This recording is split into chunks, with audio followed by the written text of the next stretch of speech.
वैचारिक पहचान की तलाश करता नेपाल।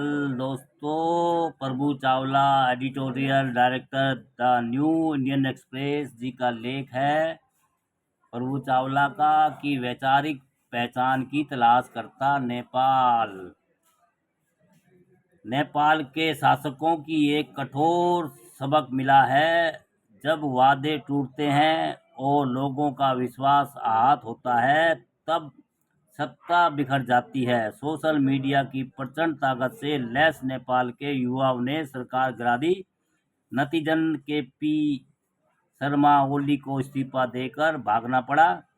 भ्रष्टाचार, परिवारवाद और नेपाल की आर्थिक बदहाली के बीच राजनीतिक एलिटों और संपत्ति जमा करने की होड़ से दुष् शुद्ध हो इन युवाओं ने अनियंत्रित सत्ता को बेनकाब कर दिया। पिछले 16 साल से राजनीतिक अस्थिरता और आर्थिक अपंगता से ध्वस्त नेपाल में संदेश स्पष्ट है।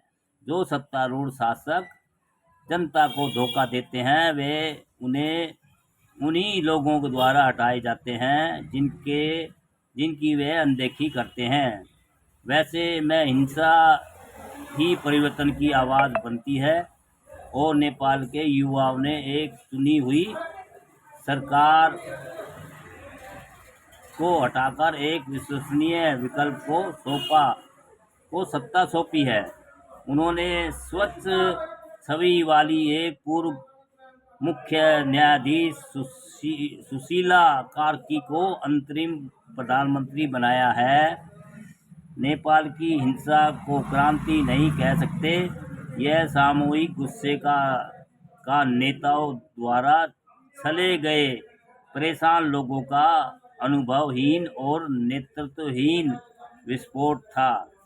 देश का सत्तारूढ़ गठबंधन इसके दबाव में से ढह गया और ओली ने सिर्फ इस्तीफा ही नहीं दिया, बल्कि उनके छिप जाने की भी खबरें हैं। नेपाली युवाओं के गुस्से के हिंसक दृश्य विनाशकारी थे। मंत्रियों को निशाना बनाया गया और सरकारी भवनों को आग के हवाले कर दिया गया। यह अशांति एक गहरी बीमारी के साथ साथ उस राजनीतिक व्यवस्था के प्रति अविश्वास का संकेत करती है जिसने न सिर्फ 16 साल में 14 सरकार दी, बल्कि खुद यह भी कि हर सरकार अपनी पूर्ववर्ती सरकार की तुलना में नकारा साबित हुई। वर्ष 2008 में धर्मनिरपेक्ष और समाजवादी गणतंत्र के लिए अपने राजतंत्रात्मक अतीत से छुटकारा पाने और छुटकारा पाने वाला नेपाल आज अपनी स्वतंत्र पहचान के लिए संघर्ष कर रहा है। नेपाल के मौजूदा संकट की जड़ें उसके अस्थिर राजनीतिक इतिहास में है। राजशाही से लोकतंत्र में रूपांतरण के दौरान भी नेपाल खून खराबा और धोखाधड़ी की गवाह बना था। वर्ष 2001 में राजकुमार दीपेंद्र ने शाही परिवार की नृशंस हत्या कर दी थी। उस त्रासदी ने नेपाल को संवैधानिक संकट में धकेल दिया था, जिसके बाद ज्ञानेंद्र नेपाल के नरेश बने, लेकिन उनका शासन माओवादी आंदोलन पर अंकुश लगाने में नाकाम रहा। वर्ष 1990 में शुरू हुए उस आंदोलन में 16,000 से अधिक जानें गई और वर्ष 2005 में संसद को विघटित कर पूरी ताकत खुद में केंद्रित करने के ज्ञानेंद्र के फैसले का भारी विरोध हुआ। भारी जनविरोध को देखते हुए ज्ञानेंद्र को सत्ता छोड़नी पड़ी। वर्ष 2008 में राजशाही को खत्म कर नेपाल ने पुष्प कमल और दहल प्रचंड के नेतृत्व में खुद को एक धर्मनिरपेक्ष और समाजवादी गणतंत्र के रूप में स्थापित किया। नेपाल में स्थायित्व और प्रगति के नए युग का वादा बहुत आकर्षक था, पर वह छलावा ही साबित हुआ।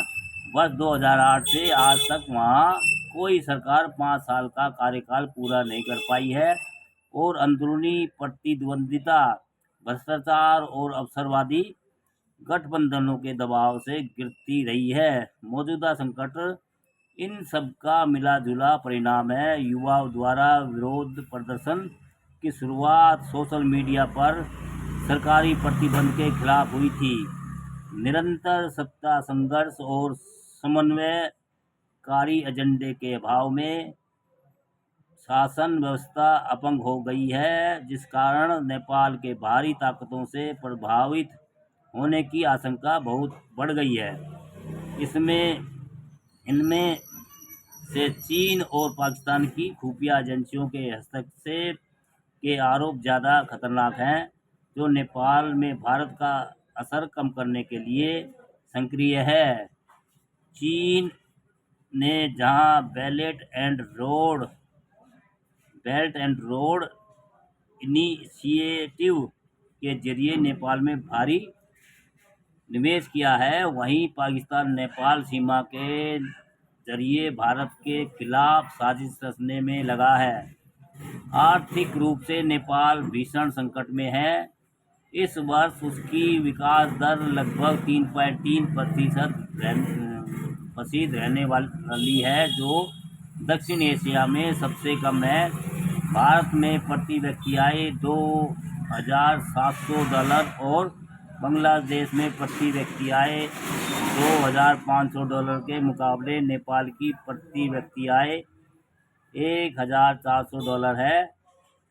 बेरोजगारी की दर वहाँ 92.2% है और राजनेताओं के भव्य रहन सहन और आमजनों के मुश्किल जीवन के अंतर को ही उन युवाओं ने अपने आंदोलन पर आधार बनाया, जो भ्रष्टाचार और परिवारवाद को सारी बुराइयों की जड़ मानते हैं। नेपाल की अशांति श्रीलंका और बांग्लादेश की याद दिलाती है। उन दो देशों में भी आर्थिक संकट और लोगों के गुस्से ने सरकार पलट दी। वर्ष 2022 में श्रीलंका ने आर्थिक संकट से उपजे जनविरोध ने गोटबाया राजपक्षे की सरकार पलट दी थी, जो 2024 में बांग्लादेश में हुए सत्ता विरोधी छात्र आंदोलन के कारण प्रधानमंत्री शेख हसीना को सत्ता छोड़कर भागना पड़ा। उन दोनों ही देशों में आंदोलन के पीछे विदेशी हस्तक्षेप और सेना द्वारा समर्पित सरकार बनाने की आशंकाएं जताई गई थी। नेपाल में भी ऐसा ही आशंका जताई गई। लोकतांत्रिक रूप से चुने गए नेता या वैकल्पिक सरकार के अभाव में नेपाल में मौजूद असंतोष लंबे समय तक बना रह सकता है। इस संकट के बीच महाराजशाही की वापसी और हिंदू राष्ट्र की पहचान की मांग भी एक समूह ने की। विगत 9 मार्च को काठमांडू में राजशाही और वापसी के पक्ष में एक प्रदर्शन भी हुआ, जो नेपाल के संकट में भारत में भी सुरक्षा चिंता बढ़ती है। नेपाल के अस्थिर होने से वहां भारत विरोधी गतिविधियां बढ़ेंगी और सीमा पार आतंकवाद व स्मगलिंग बढ़ने के साथ भारत के उत्तरी राज्यों में सुरक्षा चिंता भी बढ़ेगी। भारत को चाहिए कि वह नेपाल की अर्थव्यवस्था को स्थिरता प्रदान करने के लिए वित्तीय मदद दे, साथ ही रोजगार सृजन, ढांचागत विकास में सहायता करे। तकनीकी और अक्षय ऊर्जा में भारत की विशेषज्ञता नेपाल के ढांचागत सुधार में बहुत कारगर ही हो सकती है। ऐसे ही शिक्षा तथा कौशल परीक्षण में निवेश से युवा बेरोजगारी में कमी आ सकती है। कूटनीतिक तौर पर भारत को नेपाल में राजनीतिक पार्टियां और सिविल सोसाइटी, यहाँ तक कि राजशाही समर्थकों में से भी संवाद करना चाहिए। इसका लक्ष्य राष्ट्रीय स्तर पर विचार विमर्श होना चाहिए, जिससे नेपाल में स्थिरता को गारंटी मिले। हिंदू बौद्ध की साझा विरासत के आधार पर सांस्कृतिक कूटनीति से दोनों देशों के बीच विश्वास बहाली संभव है। दोस्तों, वैचारिक पहचान की तलाश करता नेपाल। अच्छा लेख है प्रभु चावला जी का। और हमारी जानकारी वीडियो आपको अच्छी लगती है तो वीडियो को लाइक, कमेंट, शेयर भी करते रहिए दोस्तों।